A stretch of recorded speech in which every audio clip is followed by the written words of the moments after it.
Hi, everybody. Welcome back. I'm going to get started right away. We have two speakers with us today, and we're going to take up just a touch more time. So I'm going to do my best to run through this introduction as quickly as possible. For those of you who don't know me, my name is Haley Roth, and I work with the Columbia Mountains Institute, or CMI for short. And I'm joined here today by Marcy Marr and Kennel Benish with KCP, the Kootenay Conservation Program. And we're here to present CMI's Cred Talks, the Columbia Region Ecological Discussions, and KCP's Winter Webinar Series. Now, before we dive in, let's just take a moment and acknowledge that the land in which both of our organizations work is in the unceded homeland of the Sinixt, the Shickwapum, the Tanaha, and the Syilx Okanagan peoples, who have stewarded and cared for this land, water, and all living things since time immemorial. Now, as we've been doing in this series, I want to give you an opportunity to introduce yourself via the chat, share who you are, perhaps who you're working with, and also share with us the Indigenous territories that you're zooming in from today. And while that starts to populate in the chat, I'm just going to take a moment to introduce the series.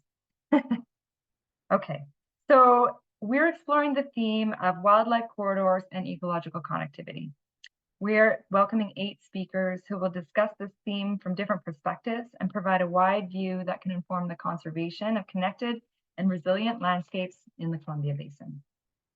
This series is financially supported by the Columbia Basin Trust and LGL Limited. Many thanks to these organizations who could not offer this series free of charge without their help.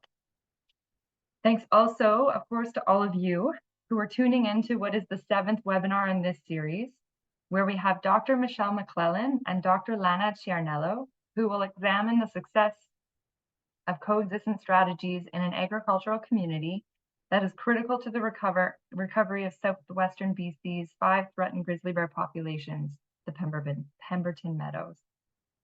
They will discuss models that they have developed to predict connectivity among core habitat populations and on-site evaluations to identify corridors allowing bears to move naturally across the meadow. And they will explain how the corridor design was supported by the proactive bear smart management, the critical role that social carrying capacity plays in grizzly bear recovery, and the importance of preventing or resolving conflicts before resident tolerance for bears decreases. Okay, so now what I would like to do is just tell you briefly about one of your hosts, CMI. So CMI is a nonprofit and an association for people working in the various fields of ecology. And what we do is provide professional development opportunities in the form of conferences, courses, webinars, like this, of course, on everything from skill-based research techniques to more sort of complex land management conundrums. Our website is a really great place to learn more about what we do, and it contains a bunch of really fantastic resources, such as proceeding documents from all of our large events and recordings from talks like this, of course. So now what I would like to do is pass it off to Marcy Marr, who will tell us a bit about KCP. Thanks, Haley. Hello, everyone. I'm Marcy Marr, and I'm joining you on behalf of the Kootenay Conservation Program, or KCP. And we're a diverse network of more than 85 land and water conservation and stewardship groups, federal, provincial, and local governments, First Nations, land trusts, agricultural producers, and educational institutions who all contribute to conserving our region. The purpose of KCP's partnership is to cooperatively conserve and steward landscapes, to sustain biodiversity and naturally functioning ecosystems, and to generate the support and resources needed to advance this effort, including building technical knowledge and webinars like this. We are very excited to be hosting this webinar series again with CMI and would like to give an additional thanks to our program sponsors, without whom we'd not be able to support this type of work.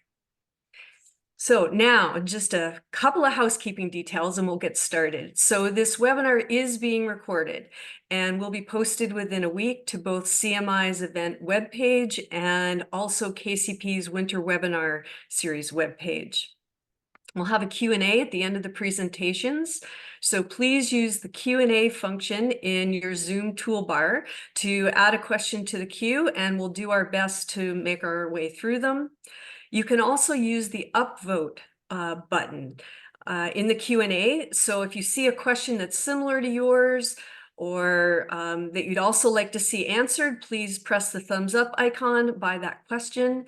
And as Haley said, given that we have 2 speakers today, we may go over time a bit and the presenters can stay on. So if you can too, please continue being with us today. Okay, Haley, back to you. Fantastic, thank you. All right, so now I have the opportunity of introducing both of our speakers, and I'm going to read both of their bios together right now. So we have Dr. Michelle McLellan, whose main research and interest is in studying population dynamics of recovering threatened large mammal populations. She works with the Wildlife Science Center to understand the implications of policy and recovery actions on populations and predator-prey dynamics. She also supports the Okanagan Nation Alliance in their efforts to restore ecosystems and connectivity on their territory. And prior to this work, she was the co-director of the Southwest Busy, I am really stumbling over my words today, the co-director of the Southwest BC Grizzly Bear Project, focusing on population recovery, habitat selection, and interpopulation connectivity.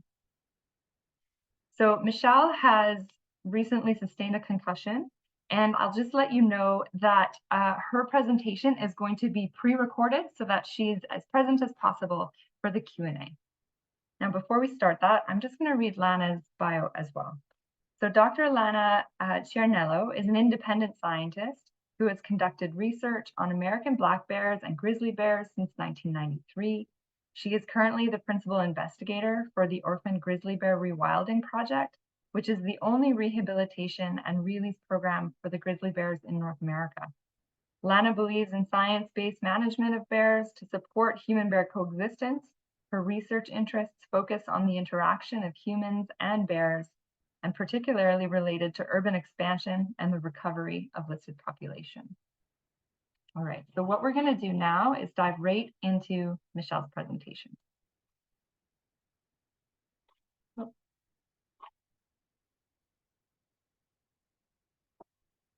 Hello, thank you again for letting me pre-record this part of the session. I know it's not ideal, but I think it will enable me to be able to answer your questions at the end of the presentation as a result.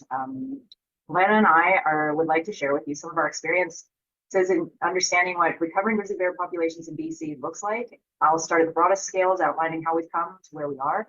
And Lana will describe what the tools are for coexistence at the more local scale, where we implement action towards sharing space with other species. So it's starting about 170 years ago. Grizzly bears ranged across a much broader part of North America than they do today. We're looking at the area in this brown color here.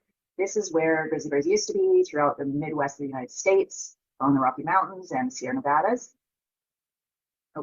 And about by the 1920s, after settlers began moving across the US and North America in greater and greater numbers, bringing with them guns and an idea of persecuting most predators and removing them from the landscape, basically they killed everyone they encountered, along with other species, driving decline of white-tailed deer and things as well. But generally speaking, by the 1920s, there were very few little pockets of grizzly bears left in Utah and in Colorado. And today we are left with this blue-green, the color represented by the blue-green, mostly coming down the Rocky Mountains and with isolated populations in Yellowstone here, and then along the South Coast Mountains in British Columbia and potentially into the North Cascades in Washington, although that's been several years since anyone's seen a grizzly bear there.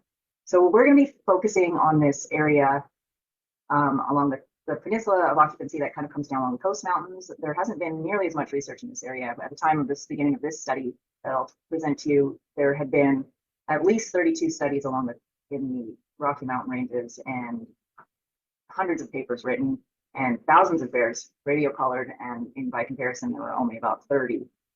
Three studies with about 30 individuals monitored in the Coast Mountain range. So at the beginning of this, there was some information, but it was scattered and definitely not comprehensive.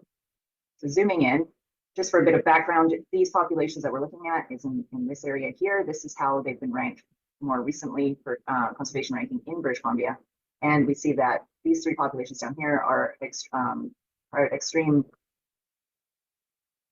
concern with the high probability of becoming extinct or already extirpated and with limited connectivity. So these rankings are based on the degree of threats, population size, degree of connectivity, and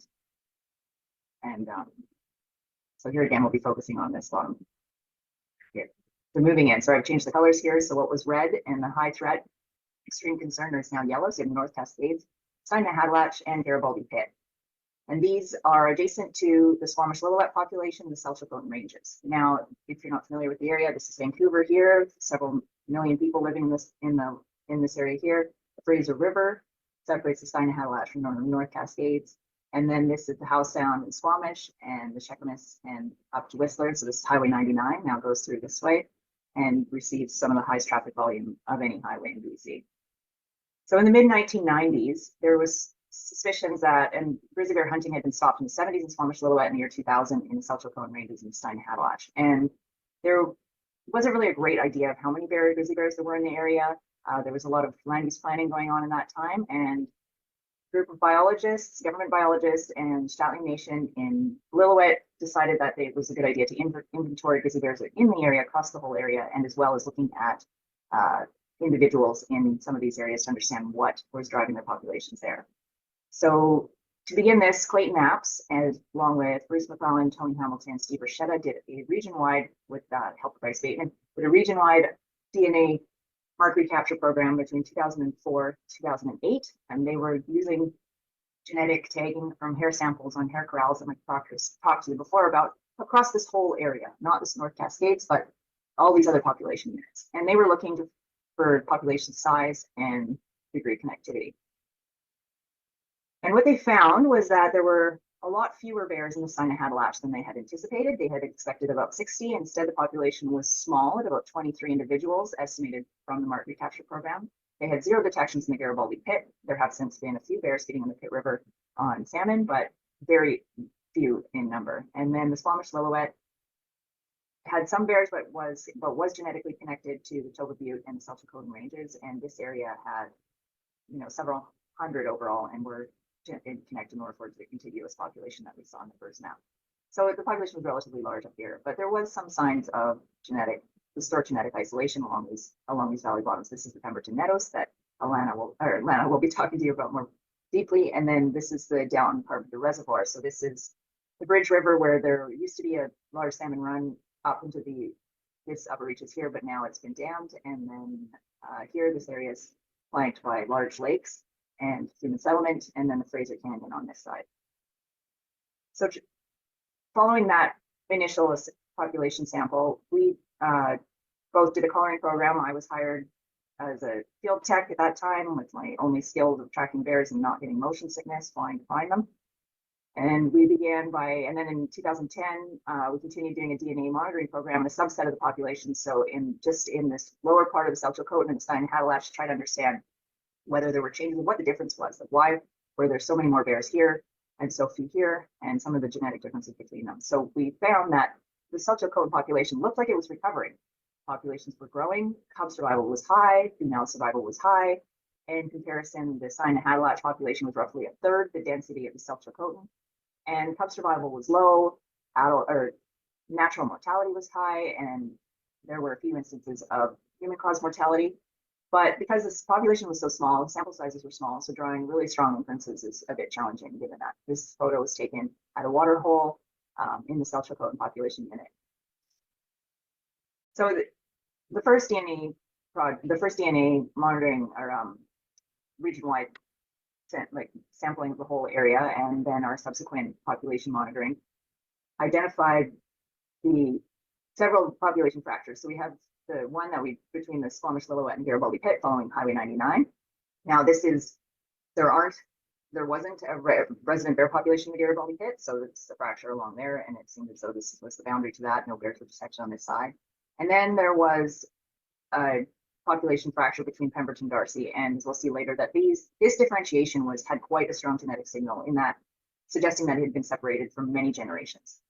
And what's more is we found that along Highway 99 was also a fracture for female grizzly bears that were pretty much only located in this lower part of the Sinai-Hadelach. There were no females detected in the 15 years of this study in between these two. So the fracture for males, one male had moved across north and become a breeder in the Selchow-Coton area. But at the time of this study, there were no bears from elsewhere that had come into this time and reproduced. So this fracture was a sort of like a boundary, not so much a genetic fracture, but a movement barrier to bears across the Pemberton Meadows in this area. So here, just reiterate, we had some genetic connectivity in between these population units and a lot in the north. There was more limited movement across this part of the Squamish Silhouette, and then what we call the McGilvery Mountains in this area and the rest of the Selchow-Coton across the Downton River. And then there were none between the Sinai-Hadelach and Selchow-Coton and the Garibaldi Pit and Squamish Silhouette. So this, and then limited movement here. So this is the area of focus. This is the area that we need to pay attention to in our first steps of reconnecting populations, of moving towards connectivity in this area. This is, with the absence of connection here, this is how extirpation continues. These small isolated populations, like the North Cascades before it, become so small that they can't sustain themselves and are more subject to small population effects, Lee effects, and stochastics, and sensitivity to stochastic events, to random events. And so we have to focus on this. Otherwise, the range continues to contract. Despite the bears that we're seeing more commonly in the valleys and elsewhere in BC, this is how populations decline and range contract over time. So simultaneously to the DNA monitoring program, we had a GPS collaring program that started in 2005. And the objectives of this study were to monitor survival and reproduction of individuals within these populations to identify the differences, if any, among areas. And then we also followed a lot of these collared bears around daily to find out what was driving their populations, what their food sources were, where they ate, what habitats they used, and how they died. And so this program went on for many years, and we learned a lot about what the habitat use for bears were in this area. So, and from this, you can get a lot of information from bears by following them. One of which is their home ranges. And so these are just female home ranges, and this is just to highlight how bears generally use this space in and around these fractures. So each one of these little blobs is a rabid female home range that was monitored for over a year. So we have a good idea. Some of them were monitored for many years. So we have a good idea of what their space use looked like. So here we see that on the north in this McGilvery Mountains area, there were many females, many of them related with overlapping home ranges, and they were mostly feeding on huckleberries in the summer and amalanche or Saskatoon berries, glacier lilies, and that was the bulk of their diets. But their home ranges did kind of go up to and next to the Pemberton Meadows, but few of them used the valley bottom, and even fewer crossed. The same in the Squamish Silhouette population area here. This is from Steve Rochetta's study, and he had several females collared there for a long period of time, and likewise, the concentration of their use went up into the Ryan Valley and Meager Creek, but not so much across into two. Like when you get to the Upper Lillooet, there's much more remote. There's no human settlement, and movement is a little bit more fluid, but along these areas where there's human settlement, it was limited. In addition to human settlement, I'll talk for, and then the Sinai-Hadelach female. So here we have a few females that were collared in this area. We stopped collaring in 2014 because of the small population size, and we were confident we could continue to monitor them just via genetics because they were so easily detected.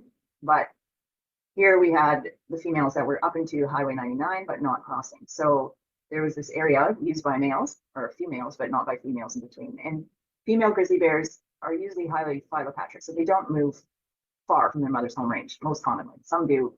It's much more rare for them to move away from the mother's home range. So re-establishing connectivity by females across this area will be, and has been, a very slow process. We have seen very little change in the last 20 years, but we're hopeful that with the right protections in the core habitat areas and work on the connectivity work, that might happen. Also, Cheryl Blair, Sacawash biologist in Lillooet, she's working on monitoring and leading some restoration work and habitat security work for the Sinai-Hadelach bears. Likewise, Naquaqua Nation is working hard towards developing some protected areas and hopefully to ensure connectivity across this area as well. So in addition to the human caused barriers to connectivity, there's a lot of geographic limitations. Like this is Anderson Lake, which is right here. It's a very long lake, steep rugged mountains on either side, a road with sparse communities along the edge, rocky, marginal habitat. So it's not really ideal for crossing. It limits, the natural berries are limited as well. So it's another obstacle to overcome. So this is just to highlight some of the things we found about how isolated they are. So this is the kind of a metric of genetic difference between the populations. So it highlights how related these populations are to each other. So here we have the Cynohatalax and the McGillivray, which is part of the South Tocone, and then the Upper Lillooet. And we see that from this information that the sign is quite different, is quite separate from, has been for many generations from the neighboring populations, as much, almost as much as the island populations in Alaska. So these populations have been separate for a long time. There's a high incidence of homozygosity, and the pedigree over the long-term monitoring shows, genetic monitoring shows that most bears are the product of full sibling mating or parent offspring mating. There's a really high incidence of inbreeding. Like I said before, it's difficult to draw any strong inferences from such a small population, but we did see reduced juvenile survival, reduced adult fertility, delayed primiparity. Female bears were not having their first litter into 12 or more. However, litter size did remain sort of comparable to other populations. So that was the difference there. But in general, we see that these three, out of the most adjacent populations to the Stein, it appears that there is a long time separation between populations. So moving forward, to understand the causes of population fragmentation, obviously historic mortality and the history of an area, the geography all plays a role. So what we see now is a legacy of what came before. And in a lot of places it's maintained by current mortality, current barriers to connectivity, and then also lost and degraded habitat. Like this is the Pemberton Meadows. Obviously now it's a beautiful farmland. However, in the past it was probably more cottonwood swales and actually have low elevation spring habitat that no doubt grizzly bears used in the past, but now it's mostly inhabited by farmers, and it is also used more and more increasingly by bears. Lana will bring you more information on that. But the history of the area, if you're not familiar with it, is that Vancouver, it has 2 million people, and currently, but in the 1858 was the beginning of the Fraser River Gold Rush, and before that time, the area was mostly settled by Indigenous people. There were communities all along the salmon-bearing streams, Lillooet, Lytton, Lost Bar, and all of these Shalaf and Aquaqua, and people here lived near and with the salmon most predominantly, and so, but once they discovered gold in the Upper Fraser River, that went from thousands maybe of people to tens of thousands within months and a year. So it brought huge changes, quick changes, lots of guns, incentivized people to continue the predator control and predator reduction, and in the area, basically persecution. So from Vancouver up the Fraser River, there was these paddle wheeler boats that went up to the Harrison Lake, and then they built like a track for horses, carts, and people to go up, and then another boat up the Lillooet River, and another cart trail up the Birkenhead to Anderson and Seton Lake. So this became the mode of transport for thousands of people. Along with it came settlements, quickly erupting settlements, and also the trail up the Fraser Canyon on the other side. So this is, as we see, this is completely surrounding the Cynohatalax population. And also pointing out, like the Fraser Canyon is likely a barrier for many females just on its own. It's very rugged, dry terrain, but coupled with rapid human development and increased mortality, it becomes more so. Fast forward through time, in the 1880, I think this was the railway, I can't remember the details, but either way, brought people, there was a track put through the Cheakamus into Alta Lake, where Whistler is now today, and a community post was built there by settler community, and then also in Pemberton Meadows. That became an agricultural place almost as soon as it was settled, and bringing people up in more and more numbers through this pathway here. Today, millions of visitors visit Whistler every year and the area around. Not entirely sure how this relates to connectivity. However, we do know that the increased use of people complicates things and may restrict reestablishment of bears in the area, or grizzly bears in the area. I mean, today we get black bears and mountain bikers, hikers, and everybody all mixed up and together in the Whistler area. It's a busy place. It has, thousands and thousands of people a day. And in the late 90s, or in the early 90s, the Duffy Lake Road was paved through between Mount Currie and Lillooet. And I remember when this happened, but up until then, it was just a dirt road. And then that was put in the 60s and was seldom used by anyone. So these changes have definitely brought an impact and influx of people into the area. I think some of the legacy of where we see the females and the lack of bears is coupled between geography and a long legacy of bear mortality. So to have long-term coexistence, we need population connectivity. And for grizzly bears, this needs to be long-term. They're slow reproducing species. Females don't disperse far. So there needs to be work in the valley bottoms to reconnect populations. And increasing population resilience comes with building population connectivity. They can withstand a little bit more mortality in that way. And it's required to maintain their current range or grow or reconnect to the range that they once had in these mountains, and then maintain this function of individuals moving out so you have genetic health. Wrong way, apologies. So now this is a bit of a modeling exercise. I'll try to go quickly because I don't want to bore you to death, but using the grizzly bear locations that we got then downloaded them via fixed wing. So this is kind of an area, this is Anderson Seton Lake.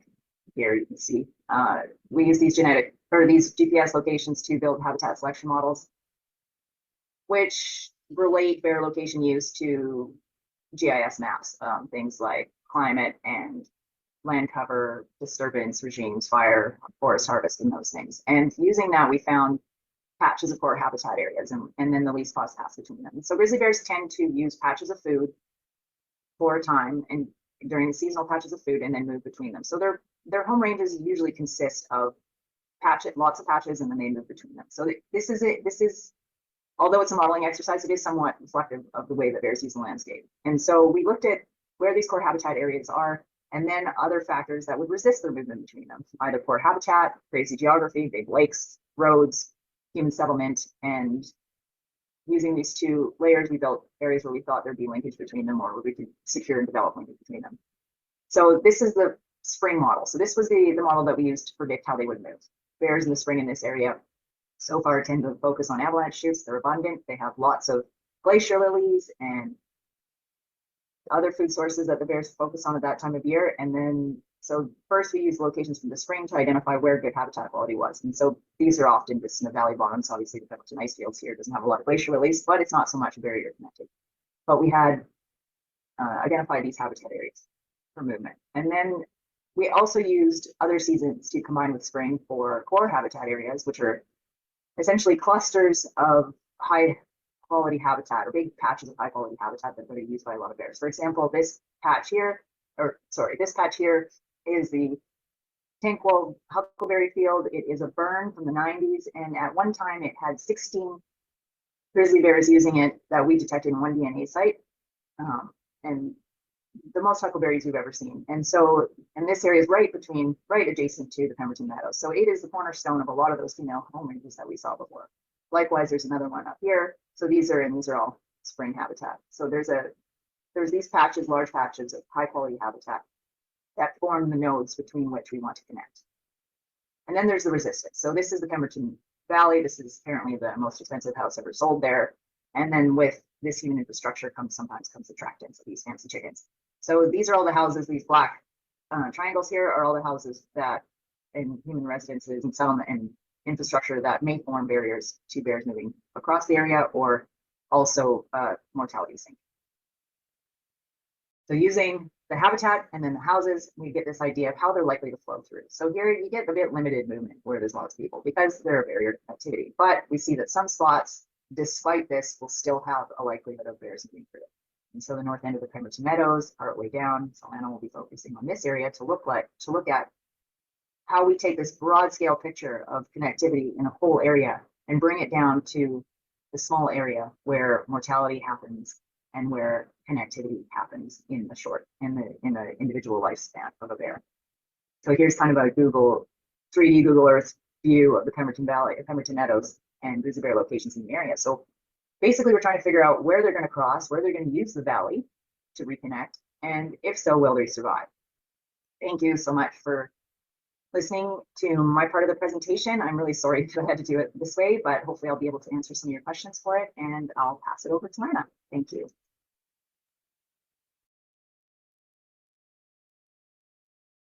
Hi, everyone. Thanks for that. Lana, while I talk for a moment here, you can take over the screen share. Michelle, I just want to say thank you to rising to the occasion and pre-recording to make sure that you could still present today. And everyone, I just want to let you know that although she may not have sounded like she was recovering from a concussion, it's because we sped the video slightly. So she is speaking a little bit faster than her normal cadence, for those of you who know her. Lana, I'll pass it over to you. Your screen share looks great. Okay, great. Can you hear me? I can hear you. Perfect. Okay.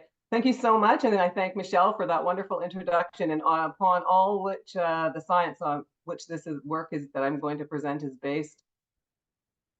So let's talk about some boots on the ground. It was in 2019 that the Coast to Cascades Grizzly Bear Recovery Initiative came to me and said, we've been doing research in this area, supporting research in this area that's been done, and the bears are starting to recover. They're coming back, and we have this area, Pemberton Meadows, like Michelle just said, it's less of a barrier than some of those other areas, and the bears are really going to come back in here. We need to support coexistence. What does that look like? What can we do? Okay, so they're looking at reversing the decline of grizzly bears throughout this whole southwestern BC, and looking at Pemberton Meadows because those bears are growing as this type of what we call in biology demographic rescue, supporting these bears so that they come out and naturally augment what's going on. And this is not alone. This is in partnership. This is on the territory of the Lil'wat Nation, First Nation. Also, you saw some local and provincial government research being done in there. And of course, you have the residents of Pemberton Meadows. So what I did first off is I said, okay, well, I kind of need to know what's going on in this area. I'm new sort of coming into it. So I thought I'm going to go to the Conservation Officer Service and request what at that time was called the Problem Wildlife Occurrence Reports, and now called the Human Wildlife. So I requested them for 15 years for Pemberton Meadows. And what did I find? I found that there, after I removed all the repeat entries, I did this, there were 46 reports of bears. It's only about 3 reports a year. But of all those reports, only 3 of them were grizzly bears. So in 15 years, they had 3 calls that were in their database anyway. So one was in with chickens in 2007, just a sighting in 2011, and a calf killed in 2017. So this doesn't really give me much to go on here. So I refer back to the premise of our BC Bear Smart program. It's a great program. It's a proactive program. What it does is looks at how can we get ahead of what's going on before things happen? How can we stop the creation of problems, human-bear conflicts? But what it does that's really great is it acknowledges that each community, everywhere we are, is completely unique in their conflicts that occur, okay? So it doesn't take some blanket approach where it's just like bears are in garbage, do this. No, it's each community is unique. What's going on in this community? So the first thing you do is you conduct what's called a bear hazard assessment. Based on that bear hazard assessment, what you find, you come up with a management plan, okay? So what is a hazard assessment, right? Well, it's like I said, it's a community-specific profile. It's specific to that area, and in this case, to Pemberton Meadows, right? But it doesn't represent your hazard of encountering a bear, not at all. Yeah, it's not about you humans anymore. It's about the bear. It is, what is the probability of this little dude who's trying to have safe passage across this road becoming this big guy who's feeding on this in someone's backyard, just happens to be garbage. It doesn't represent the probability of encountering a bear. It represents the likelihood of this little bear growing up to be what we consider a problem or conflict animal, okay? So how am I going to do that for the meadows, right? I've got 3 occurrence reports in 15 years. That's not going to work. Well, I got to go there. So I got to go there and I got to come up with a survey that I can give the residents and ask them what's going on. And particularly because, as you see down here, I have an image from 2016. Of those 3 reports, none of them were from 2016. So this never showed up in the Conservation Officer Service database. It wasn't there. But clearly, this is a grizzly bear feeding on a cow carcass, right? So I need to talk to the residents and see what's going on. So we take a look at Pemberton Meadows when I'm on the ground, and I see this beautiful area. Here's Tenquel Mountain. Do you remember Michelle talked about 16 grizzly bears in a huckleberry burn there, right? And it feeds nice down here to this beautiful lake. It's just little, it's called Oxbow Lake. It's very rich, it has everything grizzly bears love.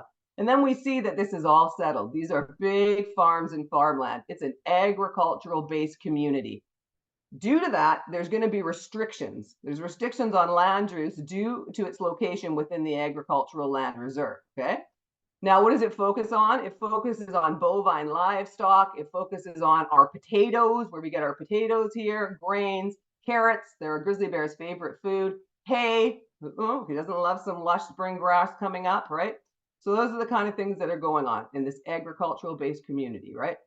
But you have it surrounded by this high quality bear habitat. And it was in its day high quality bear habitat, right? Here's Tenquel Mountain. Look at the glacier lily bulbs, right? This is a grizzly bear's favorite food. Look like little garlic bulbs here. They dig up the whole slopes. Come down here to Oxbow Lake, like I was talking about, just showing you what it looks like. You have high quality habitat coming down into this meadow area. So like I said, I developed a survey and I administered, and it's year 16, doesn't seem like a lot of respondents, but when you're dealing with huge farmlands and you're also dealing with farmers that are managing multiple lands, they're answering for that whole area in there. So this actually covered pretty much really well the mid to upper meadows, okay? Everybody reported black bears. We all have black bears on our property. They said, yep, they're there, followed by coyotes, and surprisingly, grizzly bears is ranking third. 11 of the respondents out of the 16 have grizzly bears on their property, okay? But they're, like we know from the reports, they're not reporting them, right? So I asked them, oh, that's interesting, right? I just want to see if I skipped a slide there. Nope, it does go to this one next, okay. So when I asked them about how are they using your property, so what's going on, right? Because we got 19% no use, and then we've got low use for 69%. They're using it really, really low, walking through the backs, maybe feeding on a little bit of grass or sedge, that kind of thing, right? Only one respondent is reporting that the high use of their property. I say, well, when are you seeing them, right? Well, by far, the majority we're seeing them is in the fall, right? Followed by the spring, right? But we've got nothing in the winter. The spring and fall season is just one person, and the all seasons except winter is just one person. So, what do you think is attracting them to your property? So most people have nothing. We don't have anything that's attracting them to our property. Nothing's attracting them there, right? Okay, well, we have carrots, that's ranking number 2, and some compost. No garbage at all. There's no issues with garbage. These are farmers that have been in this area for a while. They know garbage isn't going to be a problem. It's going to make a problem bear. It's going to give us a headache. They are well above that. All the garbage is secure in here. This is not, I never found one can I needed to worry about. No issues with garbage. It's all these attractants, okay? They're just coming through. So now I need to know, okay, well, what do they think about bears? Because if bears are going to be coming back, I kind of need to know, do you want them back? Do you not want them back? Because some people, they want to kiss bears. And other people, they're scared to death of them. You have that whole range of spectrums in between going on in there. But it's critical in recovery, right? Is what we think about these bears. What do we want them? So I asked them, are there negative economic impacts to having wildlife on your property? And 56% of the respondents reported that there were indeed negative economic impacts. That's interesting. Oops, got to hit next. And their monetary loss they were reporting ranged from nothing. They just simply seen them. They're eating some grass, not a big deal. Or they're in my barley field. It's, a couple $100, that kind of thing, right? Up to greater than 10,000. That's when cattle are lost, okay? So I say to them, okay, so it's having a negative and economic impact, but what do they think about wildlife? And you'll see here, when I ask them, is it economically good for me? You've got this whole range of, green, neutral. So why are you doing it? He said, well, 69% of them said, well, conserving wildlife is the right thing to do. It's what we should be doing, right?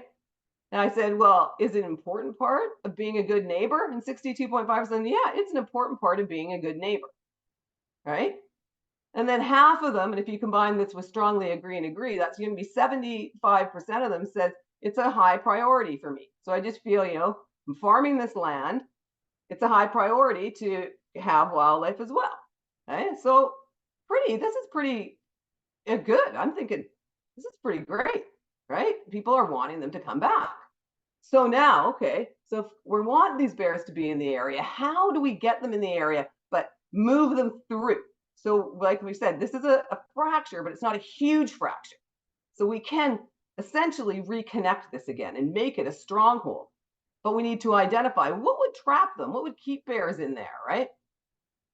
Okay, well, we have some apiaries, right? They're out in the middle of these fields. Oh, we got, cranberries. The cranberry commercial operation also has a blueberry operation that goes with it.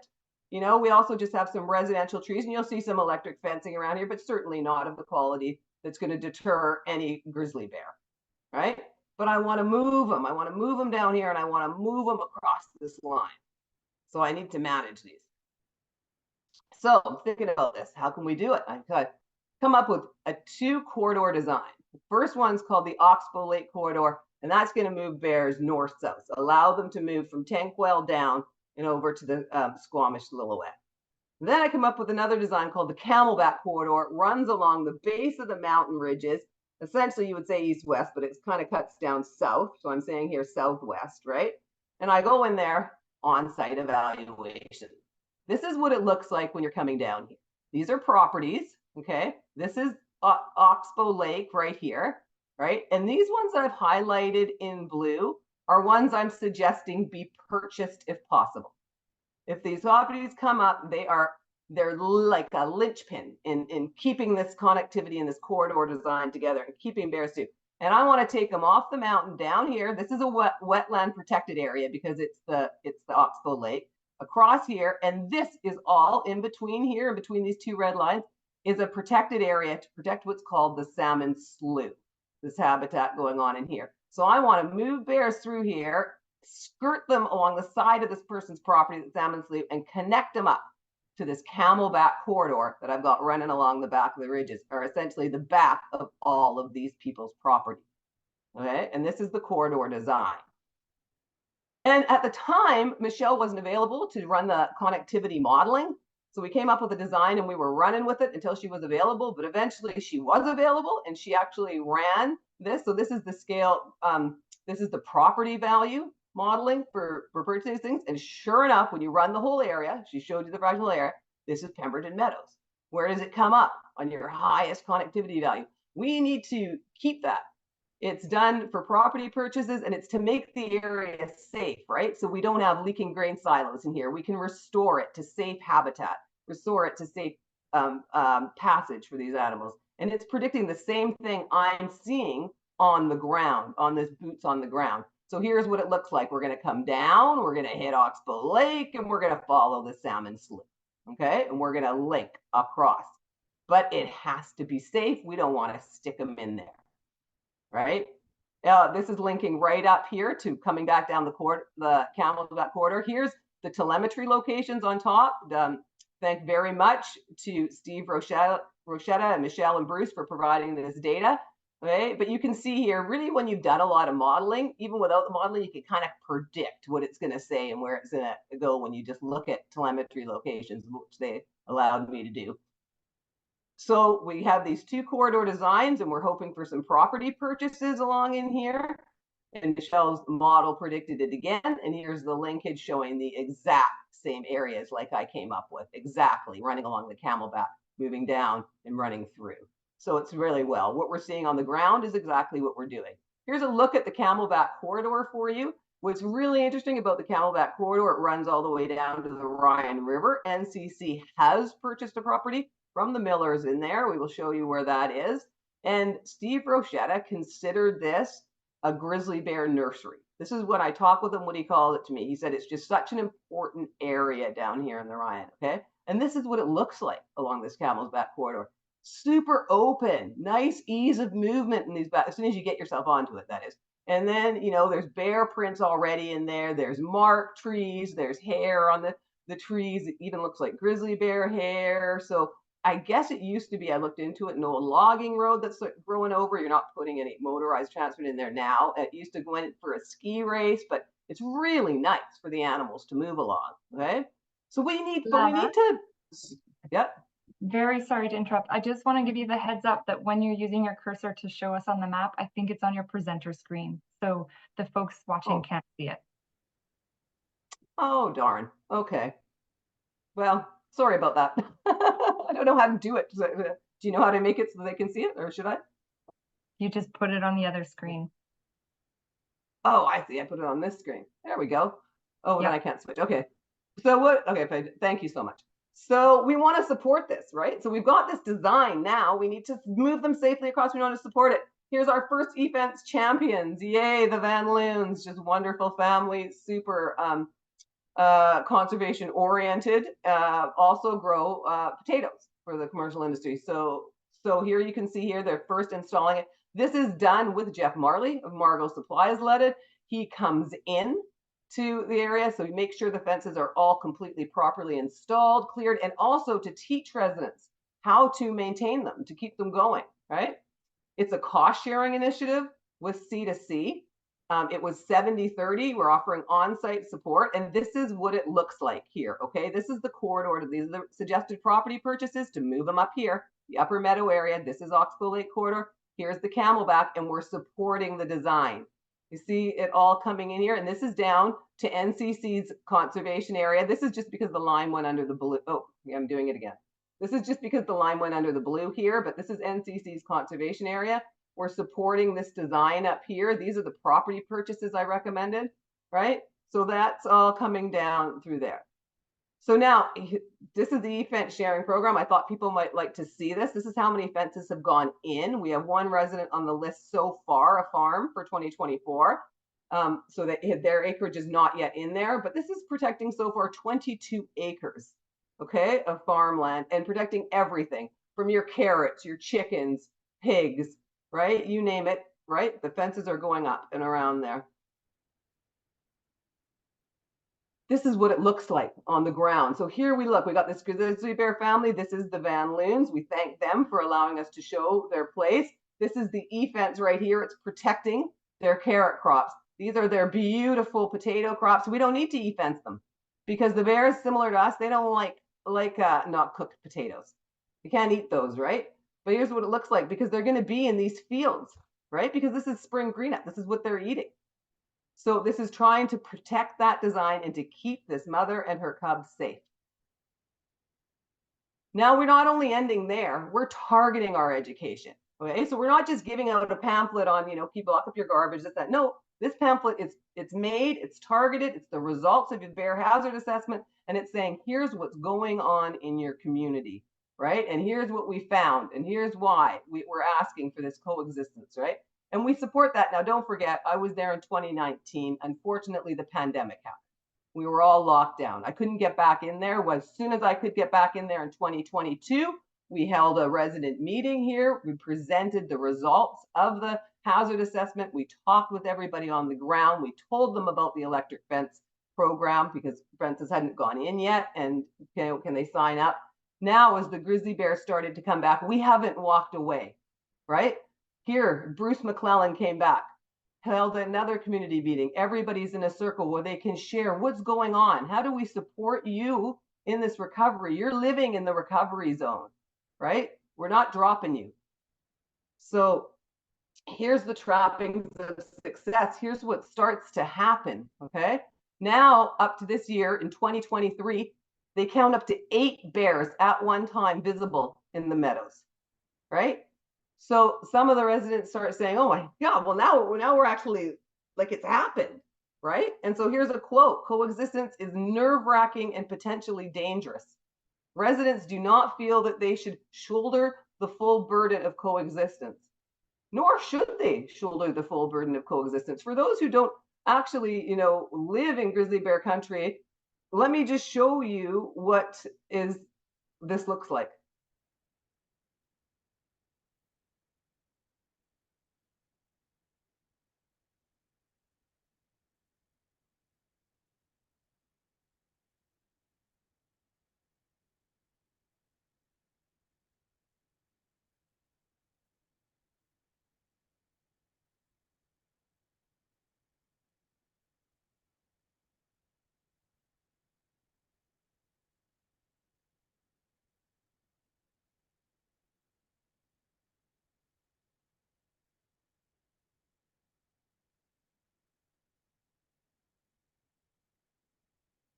Okay, so That's showing you, that's what coexistence looks like. These people are literally living with grizzly bears in their backyard. Okay, and support is needed for them, right? So we said we need these bears. We need these bears because they need to go out. They need to be healthy. They need to be safe. We don't want problem bears going out. These bears need to keep them healthy, keep them safe, and allow them to move. Demographic rescue, allow them to help rescue their neighbors, their cousins, right? And do this naturally, because coexistence is a big thing to challenge to take on. And here's another thing that happens when we start to get this, all these bears coming back. Now they're faced with a bear viewing company in Whistler. Here's about this. They start bringing van loads of people multiple times a day to the meadows to sit outside these people's farmlands and look with binoculars on them, particularly on this female here and her 2 cubs of the year, right? And so not only are the residents having to put up with this, I'm super concerned as a biologist, because the habituation level of all these people getting out of their vehicles, viewing her day after day after day, the bear's becoming more and more habituated. She's just nursing in front of these people. Now, what happens with habituation? They can start those boundaries. Who pays for that? The people that are coexisting with her, the people with her, right? So we need to get out there. Now, I'll tell you, it was the Loite Nation that helped me here. And it was the nation who I went to and said, this is a problem, that ended up getting this stopped, right? It takes everyone. And so thanks to the nation for that. Unfortunately, a large amount of habituation had already happened by this point. So now let's go back quickly. Let's take a look. Remember I said there was 3 reports in 15 years? Now I'm going to look at the next 5 years, 2019, 20 to 2023. These are the reports last year. These are individual reports. After I remove all repeat, we have 25 calls in. Now we have bluff charge on a couple of those calls, 2 calls. Most of them are sightings. Most are just sighting the bear and just reporting it in their field and eating, right? But we have 1 approach while barbecuing, a couple livestock predations, right, going on, predation attempt, right, a vegetable garden. So these are ones we're going to try to get ahead of these areas. When's it happening now? Still highest in the fall, but every single season. And this year they're right out into the winter, right? So this coexistence piece is all year round. Right, so we have some challenges we need to face here. Everybody's got farm status. We're looking at the Wildlife Act. There's certain exemptions under the Wildlife Act that are related to agriculture. So I don't know if you can see under these grain silos, but this is actually a family of black bears, right? And when the grain silos are spilling here, and we know that this is an issue, and it's been going on for quite a while. You see here, there's years of scat here. This is an oat scat right here. Significant amount of oats. What this does is it holds her and her cubs in this area, holds them there. We need to move them through. We need to work on this. Also, another challenge is the funding of this coexistence work, okay? So the government was fabulous, set up some stuff, did some studies, and then they did these motorized access exclusion gates right at the Ryan to protect that area and the top of Pemberton Meadows. Those are key to recovery and coming back is controlling that access in those critical areas, right?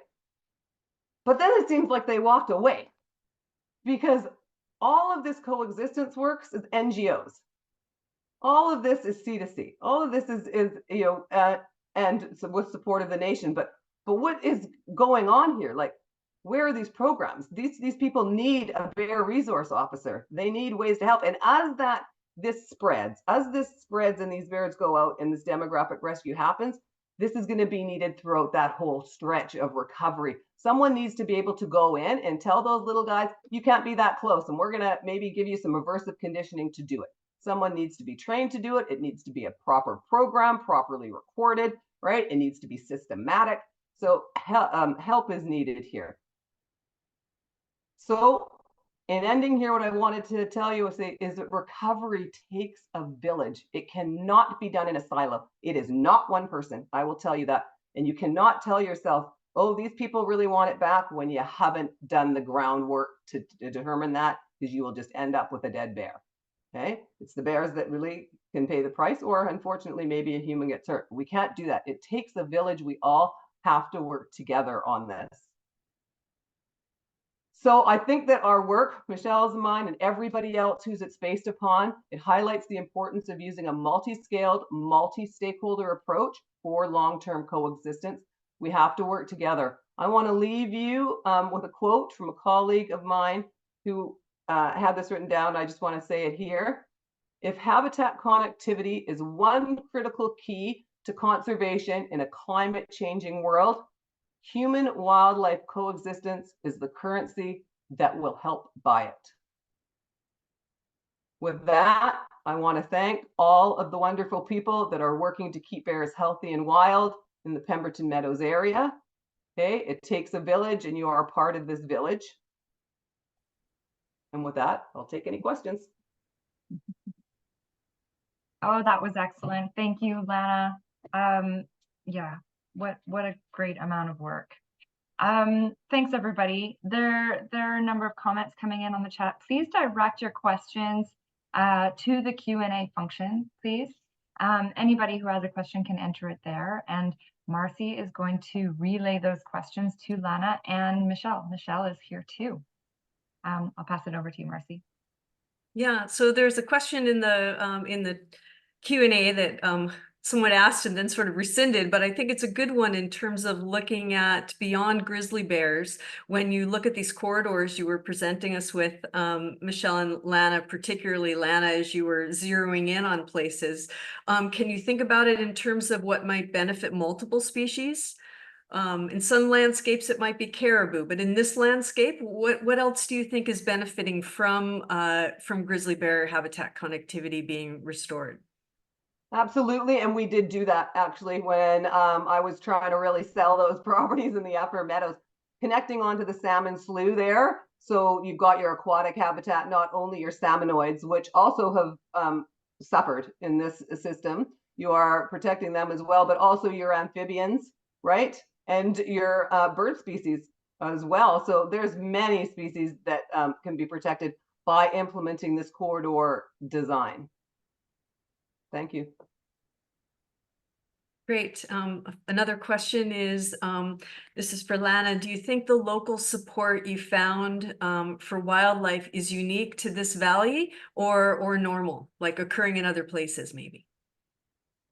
This valley has a long history. These people, a lot of them, they've been in there for decades and decades. So doing this, so in that some senses, that is unique, right? It's not coming down, but no, I mean, you're going to get some places like Pemberton Meadows on the other sides of here, on the other sides of the fractures where you're working with large acreages and more agricultural communities to work with. So you're going to get that in some areas, and then you're going to get other areas which are more of the demographic rescue and a bit more difficult because they're a bit more urbanized with smaller properties. So you're going to get the whole myriad of it as you try to bring them back. But I don't know how unique. Yeah. And Michelle, I've got a question for you. So in terms of continuing to do the genetics work to see exchange, to see sort of how these this new connectivity that's developing over these years may play out genetically, is there still research happening that you might be doing hair snagging or other ways of documenting genetic flow? I'm not in doing that directly anymore. There is potentially work going to happen this year with my co-op foundation, but we will see where that leads. But Sequowash and Statlium communities, their biologist Cheryl Blair is leading some work in the Stein-Hadalach in particular in their traditional territory and looking. And so she might, if she's on the call, she might be a good person to ask about that. But yeah, that we have a large database going back on the genetics there. So any new movement in and out is good to identify.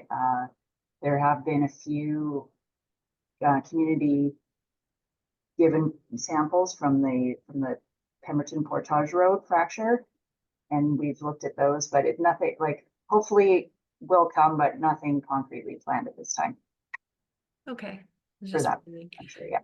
And so someone is wondering, in terms of relocating different species to isolated areas as an option to avoid eradication, whether that's a good thing in addition to coexistence efforts. I'll comment on that first, and then maybe Michelle can comment if she wants to. But you need to be set up for coexistence before, this is my opinion, before you're putting animals in there. So you need to make sure that you actually and truly have the majority of people that want these animals to be back in there, and you want to set them up. Because if you're just going to plunk an animal somewhere, right, and the people don't really want it there, they don't want to coexist, you will absolutely end up with a dead animal. So, I mean, I think the boots on the ground is so important, but then you can move animals. Yeah. Okay. I So can add here- a little bit if you Oh, want. yeah.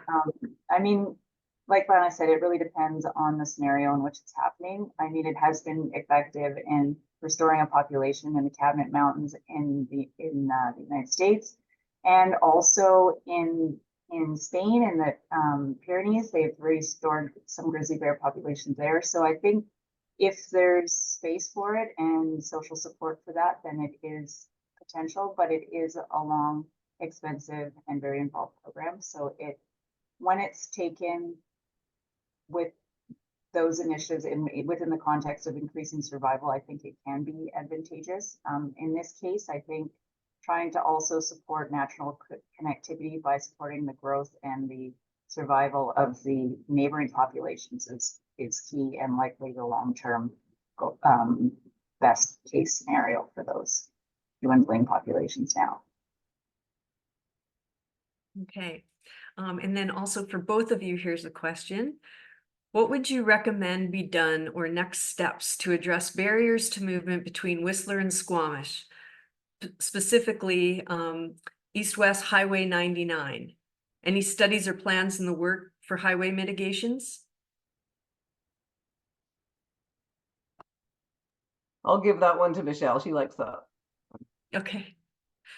There is a group in Squamish, and sorry, the name of the program is escaping me, but that are actually working exactly on that, on increasing connectivity into the Howe Sound area. And the models that I created do expand across the whole area. So we have addressed those, it's just not in this specific presentation, and it's part of our documents that we've put out in the past. But there is, there's opportunity and space still. It's not all developed. And so I think that if local groups are going to pursue that, I think there's opportunity for it. So I can't speak exactly to what's happening, but I think that if you look at the Squamish group that's leading connectivity programs there, that's kind of part of their goal, I think. And it's not just for grizzly bears, it's a multi-species initiative. Anything to add there, Lana? Or should I go on to the next one? Okay. So this person said maybe they missed it, but what is the largest contributor to grizzly bears dying naturally in that area? Natural mortalities are normally very rare. So in contrast, like in Yellowstone, they had 3 or 4 documented natural mortalities in the same time that we had about that same number, but in a fraction of the size of the population. So seeing what happens to them is hard to do unless they're radio colored. So there's one, but in this case, one was a juvenile that was killed by another, or there was one bear killed by another bear is one of the more common ones. One died apparently of old age. And so which is a rare thing for a bear. Most bears, even when they live most of their life in the wilderness, do end up being killed by people. And so natural mortality is unfortunately rare, and usually it's another bear, sometimes an accident. Okay. And I have one thing that I've been curious about, Lana. In one of your pie charts, you showed that the seasonal sightings and potential conflict, and you mentioned that a lot of that is happening in the fall and also the winter. And so I was wondering, is this habituation beginning to affect hibernation in this population? Is there sort of cohabitating, coexisting, and finding sources of food that might have them hibernating later, or maybe not at all? Yes. So yes, non-natural foods are keeping them out. The grains, particularly the grain spills, are keeping them out later. Also combined with our weather. So we're having warmer winters, so they're staying out later, right? But yeah, they stayed in the meadows for an inordinately long time. Very unusual for a female with cubs of the year. So she was being reported in December, still out. So the reason, and at that time I did a little hibernation post to the Meadows group, just sort of saying, here's what keeps them out. Hibernation is a function of food availability. And if there are foods out, she will not go. But it's hard as well when we have the warming conditions that we're having. We're making the seasons longer, right? So that was in that end quote of mine, even with this climate change. It's why connectivity is so important and safe passage is so important. It's only going to get more important in a warming world for bears. Yes, excellent. Thank you. One last question here, folks, for those that are staying on with us, and thanks for Lana and Michelle for being on a bit longer than we anticipated. But last question. So are either of you, Lana, I think you had mentioned you were working with the Nature Conservancy, but the question is, are you working with them in the Nature Conservancy or other land trusts to provide recommendations for best locations for connectivity corridors and future land acquisition? Absolutely. I wouldn't, working in partnership with and giving them the information we found, discussing. Yes, absolutely. I've had exchanges with them. It's more a level higher than me in the C2C cog of, the people more who do that. I'm more the boots on the ground, come up with this design, here's why. So supported at that level, whereas it's more the directors, I guess, or managers that deal more on the level of C2C property purchases, but I haven't been included certainly in some discussion and development of materials for that. Awesome. So the land trusts are part of your village, is what you're saying. I'm trying to draw them more in. Awesome. Okay, well, I think that's it in terms of questions and for time. So back over to you, Haley. Great. Thank you so much to both of you. And thanks everybody who attended. We have just one more talk left in the series, amazingly. So I'm just going to pull up this last slide. Next week, we'll have Dr. Justina Ray, and she'll be presenting a talk, Context Matters, Landscape Connectivity and Ecological Integrity. So she'll be wrapping it all up. We hope to see many of you next week. Thank you very much. The recordings will be posted soon. And at the end of the series, you can all expect a survey to come out to give us some feedback on what you thought and how we might improve and what we might tackle next. Thank you so much, Lana and Michelle.